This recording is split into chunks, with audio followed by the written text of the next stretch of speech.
Hi everybody. So I wanted to give a quick little talk about how to go from having a folder full of images with numbers in them into having a video. So what we're going to do is, this is an image sequence, and if I double click and open it up, you'll see that I got image 1, and if I just click through them, small changes in each of these images that just each sort of add up into motion, right? And so if we played these back at 24 frames per second, we would be seeing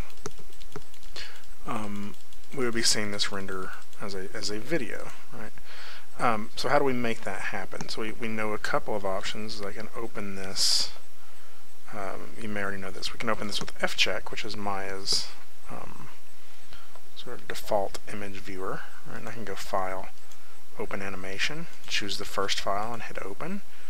And Maya will load all of these images one at a time, really slowly. But once it loads all of them, it'll play them back as an animation. So I'm probably not going to really wait for it to do that. The problem with this is I can't send fcheck to YouTube, right? I have to have some option for this of how I can turn this into a video that people could download. And so there's a lot of options, but using Premiere, taking the images into Premiere and loading it in as an image sequence is probably one of the best ways of doing it, but sometimes you just need a quick solution. You just rendered out a bunch of images and you just want to make that a video. And so I want to show you the way that I usually do this when that's the solution I'm needing. So let's go ahead and let it finish so you can actually see. No, it's still got a ways to go. Yeah. So let me show you how I do that. First I go to File and QuickTime Player. Now keep in mind this is only really going to work if you have QuickTime Pro. If you just have the QuickTime Player at home, you don't get this option, but all of the school computers have QuickTime Pro. So you go Apple QuickTime, and so this is just QuickTime. It's going to try to sell you a bunch of junk.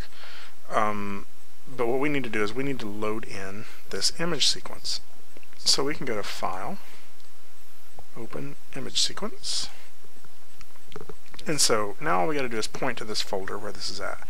Now the things you'll notice is first is that the frame rate is set at 29.97, which is sort of the TV speed, like this, the speed that it would play on TV. Maya by default is going to animate at 24 frames per second.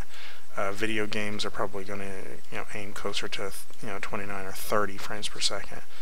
So you need to know what frame rate you want to play this at. If you're working in Flash, maybe you're doing 12 frames per second. And that's how you want to do it. So let's go find these, and so I just have my link here. I'll just copy this, and I think I can paste that there, and if you hit Control Enter it will just automatically go to that location. A little shortcut for you here. So mine was animated at 24 frames per second, so I'll set that to 24, and I'm going to choose the very first frame and hit Open.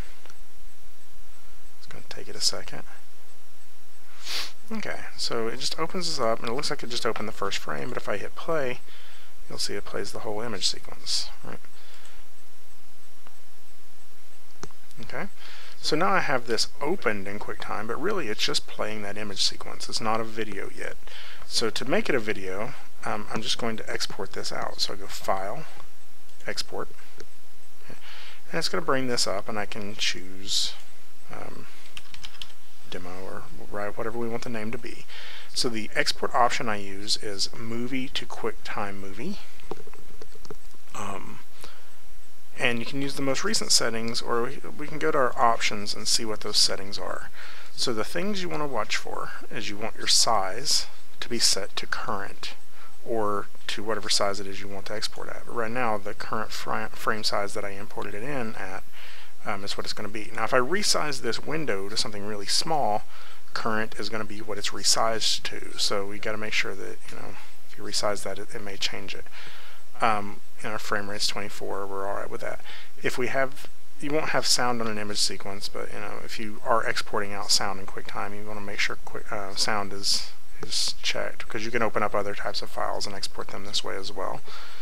And then under settings, we want to make sure this is set to H.264 and at least set to high on this. And so if I hit OK, I'm pretty happy with all that. Hit OK again and hit Save.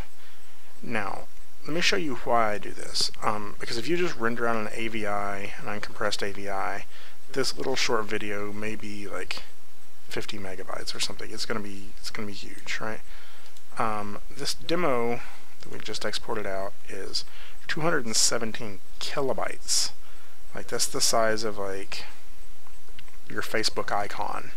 Like or your Facebook like image. You know, like this is a very small file size because H.264 is a great compressor.